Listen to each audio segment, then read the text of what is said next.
Halo, perkenalkan nama saya Nison Timothy Laksono Putra dengan NIM 2023321152. Izinkan saya memaparkan draft proposal penelitian saya yang berjudul Transformasi Digital Sektor Transportasi Publik, Strategi Sistem Informasi untuk Keberlanjutan dan Pengurangan Emisi Karbon. Penelitian ini lahir dari ketertarikan saya pada bagaimana integrasi teknologi informasi dapat memberikan dampak nyata bagi kelestarian lingkungan dan efisiensi mobilitas masyarakat kita di masa depan. Memasuki latar belakang masalah, kita harus mengakui bahwa isu perubahan iklim saat ini bukan lagi sekedar wacana, melainkan krisis eksistensial yang menuntut aksi nyata. Transportasi publik sebagai pilar fundamental dekarbonisasi perkotaan memiliki tanggung jawab besar karena merupakan penyumbang utama emisi gas rumah kaca. Transisi dari mesin berbahan bakar fosil ke bus listrik memang menjanjikan ekosistem nol emisi. Namun kenyataannya, operator bus sering terjebak pada kendala operasional yang pelik, mulai dari terbatasnya infrastruktur pengisian daya hingga sulitnya memprediksi daya tahan baterai secara akurat dalam kondisi jalanan yang dinamis.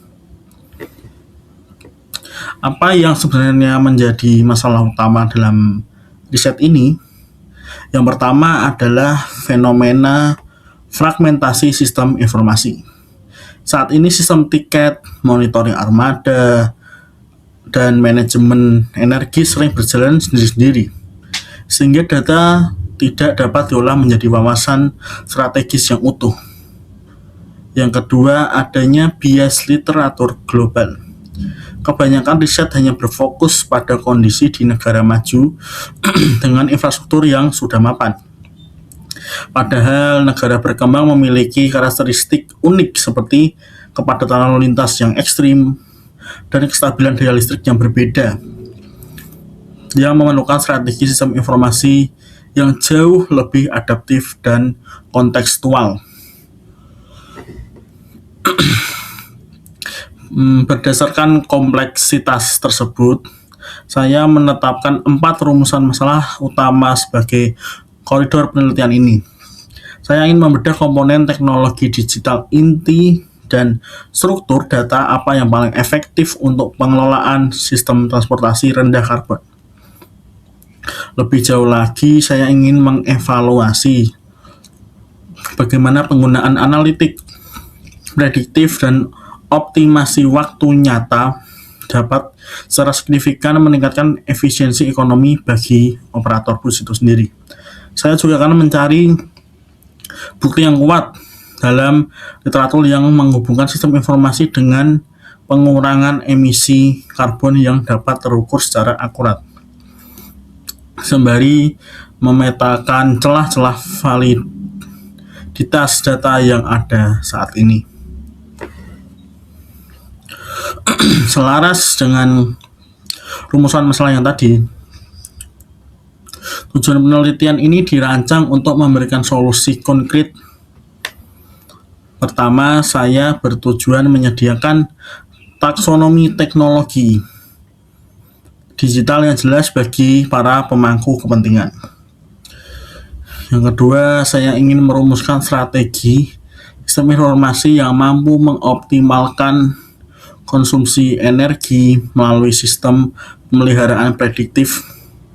Hal ini bukan hanya tentang lingkungan, tapi juga tentang bagaimana teknologi dapat membantu teknisi dan manajer armada dalam meningkatkan keandalan layanan mereka. Dengan demikian, kita dapat menciptakan keseimbangan yang harmonis antara aspek ekonomi perusahaan dan target dekarbonisasi nasional.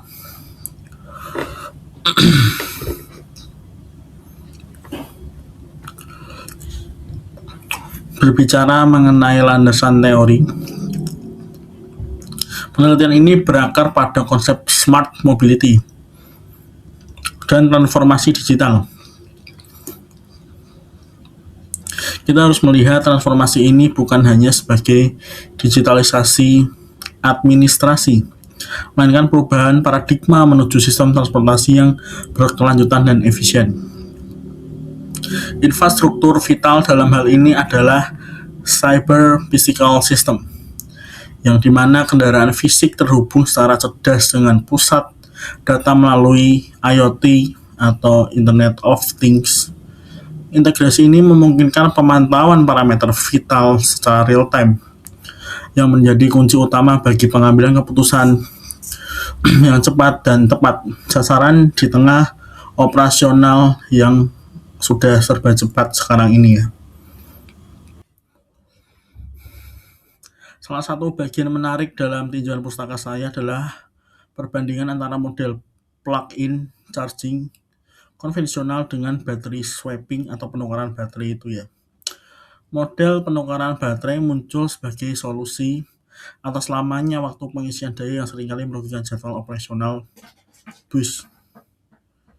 Namun tanpa sistem informasi yang mampu mengelola jadwal penukaran secara presisi, stasiun penukaran baterai itu justru bisa mengalami efisiensi atau inefisiensi biaya energi. Melalui IoT, kita dapat memantau state of charge atau level baterai dan memprediksi sisa jarak tempuh bus sehingga penukaran baterai bisa dilakukan tepat pada waktu tanpa mengganggu perjalanan penumpang. Jadi bisa saat servis makan atau pada saat di rest area baru dengan baterai swapping atau diganti baterainya agar tidak mengganggu lamanya perjalanan itu sendiri. Bagaimana mekanisme ini bekerja secara sistematis?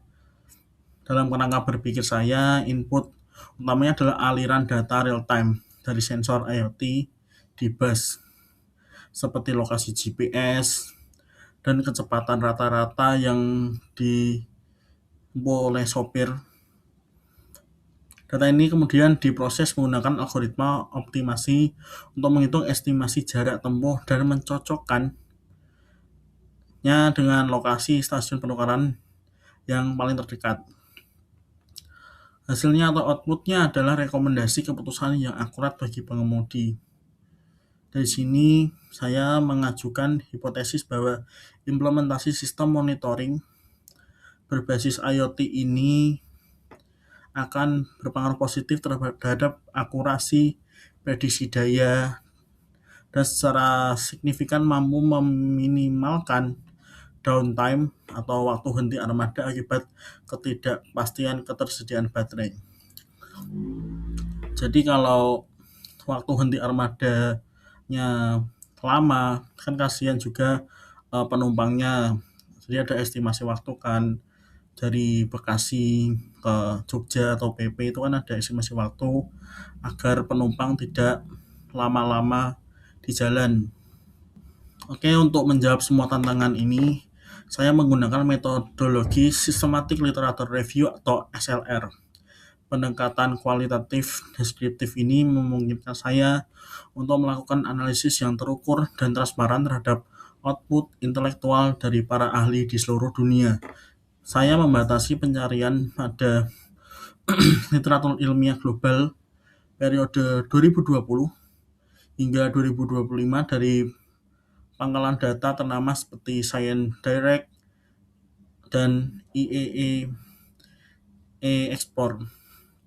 Unit analisis saya sangat spesifik, yaitu bus listrik berbasis baterai dan sel bahan bakar pada transportasi umum darat, guna memastikan hasil penelitian tetap mendalam dan terfokus pada tantangan unik bus perkotaan. Penelitian ini dijadwalkan berlangsung selama 16 minggu atau 4 bulan yang mencakup seluruh siklus studi mulai dari perencanaan protokol, ekstraksi data hingga finalisasi laporan. Garis waktu yang terstruktur ini memastikan bahwa setiap analisis tematik dilakukan dengan ketelitian akademik yang tinggi. Sebagai penutup, saya berharap penelitian ini dapat memberikan kontribusi nyata bagi pengembangan infrastruktur digital yang berkelanjutan di Indonesia. Demikian presentasi saya, terima kasih. Sampai jumpa lagi.